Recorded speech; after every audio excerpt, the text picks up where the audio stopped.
I do listen to party colleagues all the time. And then do what you're going to do anyway.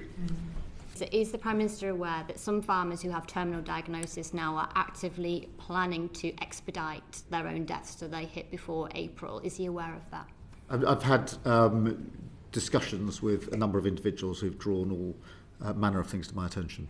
That anyone who transfers their property or their farm to a descendant but dies within 7 years will be liable to pay inheritance tax under the new system, and if they don't live 7 years after that, it could even trigger capital gains tax. If you do nothing, though, and you die before April next year, then the estate passes tax-free. Do we agree, Prime Minister, that nobody should be left feeling, as Cat Smith has just described, that they would be better off dying between now and next April?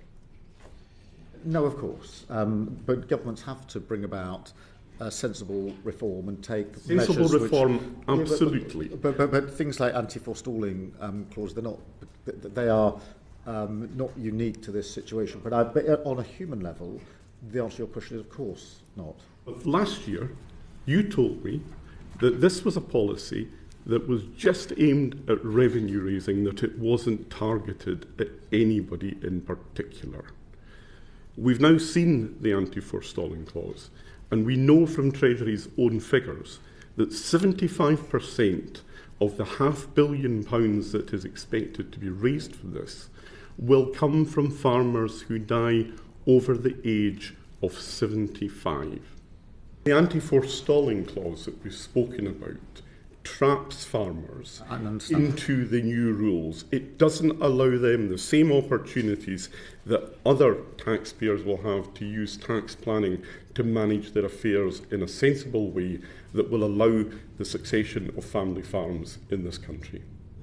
That doesn't make it targeted. It is a necessary consequence of the decisions that we've taken. But I can assure you, as you would expect, the President of the NFU has raised this issue with me on more than one occasion. It's not just the President of the NFU. Well, I appreciate that. You've heard it from Cat Smith, you've heard it from my Select Committee, you've heard it from the Welsh Affairs Select Committee, you've heard it from the Northern Ireland Affairs Committee. These are all select committees, incidentally, that have majorities from the Labour Party, and they have all produced unanimous reports calling for this to be paused and rethought. You don't have to listen to me. You don't even have to listen to the farmers out there. You don't have to listen to the President of the NFU. But why do you not listen to your own party colleagues?